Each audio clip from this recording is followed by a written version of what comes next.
आपण पाहत आहात मेट्रो सिटी लाईव्ह। नमस्कार, मी ॲडव्होकेट वसुधा कराड। मी भारताचा कम्युनिस्ट पक्ष मार्क्सवादी या पक्षातर्फे प्रभाग क्रमांक 11 क मधून निवडणूक लढवत आहे। माझी निशाणी विळा हातोडा तारा अशी आहे। ह्या निवडणुकीमध्ये निवडणूक लढवण्याचं माझं कारण असं आहे की नाशिक शहरामध्ये अनेक वर्षापासून महापालिकेच्या निवडणुका होत आहेत। यापूर्वी मला 3 वेळा लोकांनी निवडूनही दिलेलं आहे आणि आपण केलेली विकास कामं, जनतेची केलेली सेवा गेले 40 वर्ष लोकांपुढे आहे। लोकांनी आपल्याला आदर्श नगरसेवक म्हणूनही 2 वेळा पुरस्कृत केलेलं आहे। परंतु आत्ताची सध्याची जी निवडणूक आहे ती जर बघितली तर याच्यामध्ये संपूर्णपणे बाजारीकरण आपल्याला झालेलं दिसतंय। या ठिकाणी कधी नव्हे ती जनतेसाठी काम करणारी, एकनिष्ठ, तत्वनिष्ठ आणि कर्तव्यनिष्ठ असणाऱ्या माणसांची शहराला गरज आहे।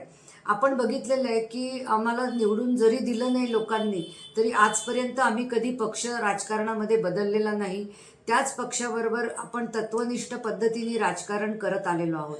मला असं वाटतं की आपल्या सर्वांच्या टॅक्समधून ही जी महानगरपालिकेची तिजोरी भरली जाते त्या तिजोरीतला एक रुपया पुन्हा एकदा शहराच्या विकासासाठी, आज शहराच्या विकासाचे अनेक प्रश्न आहेत। आपल्याला माहिती आहे रस्त्यांची दुर्दशा झालेली आहे, जवळजवळ शहर संपूर्ण खड्ड्यामध्ये गेलेलं आहे। पिण्याच्या पाण्याची गैरसोय आहे, डासांची गैरसोय, आरोग्याचे गंभीर प्रश्न आहेत आणि मुख्य म्हणजे पर्यावरणाचे फार गंभीर प्रश्न निर्माण झालेले आहेत। असं असून सुद्धा वृक्षतोड करण्याची हिंमत आणि डेअरिंग तपोवनाच्या नावाखाली अनेक लोक या ठिकाणी करत आहेत। याला खंबीरपणे विरोध करणारे आणि चांगल्याला चांगलं म्हणणारे आणि वाईटाला वाईट म्हणण्याची हिंमत दाखवणारे प्रतिनिधी या महापालिकेमध्ये जाणं गरजेचं आहे। असं झालं नाही तर पुन्हा एकदा या तिजोरीच्या चाव्या ह्या चोरांच्याच ताब्यामध्ये जाणार आहेत आणि मग महापालिकेचा निधी असो नाही तर सिंहस्थाच्या नावाने आलेला निधी असो, किती पैसे आले तरी जनतेच्या नशिबात मात्र खडखडाट राहणार आहे।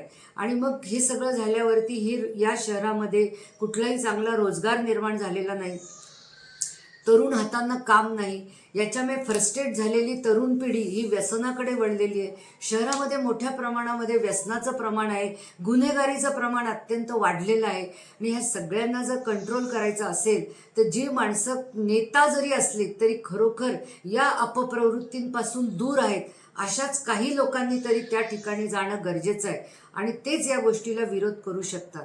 आणि म्हणून खऱ्या अर्थाने आपल्याला हे नाशिक वाचवायचं आहे आणि हे नाशिक घडवायचं आहे। म्हणून मार्क्सवादी कम्युनिस्ट पक्षातर्फे मी ही उमेदवारी करत आहे। माझी आपल्याला नम्र विनंती आहे की आपली सेवा करण्याची आपण मला संधी द्या।